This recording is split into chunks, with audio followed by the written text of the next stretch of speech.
আসসালামু আলাইকুম ওয়া রাহমাতুল্লাহ। বিসমিল্লাহির রহমানির রহিম। রোজা অবস্থায় দিনের বেলা কোয়েল জ্বালানো কি জায়েজ? এর ধোঁয়া নাকে গেলে রোজা নষ্ট হয়ে যাবে কি? উত্তর: রোজা অবস্থায় দিনের বেলা কোয়েল জ্বালালে রোজার সমস্যা হয় না। কোয়েল জ্বালালে সাধারণত এর গন্ধটাই নাকে যায়।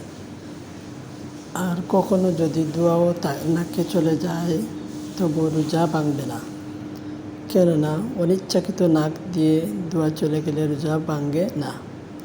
তবে কেউ যদি ইচ্ছাকৃতভাবে কোয়েল বা অন্য কিছুর ধোঁয়া নাক দিয়ে টেনে নেয় তাহলে সেক্ষেত্রে রোজা ভেঙে যাবে।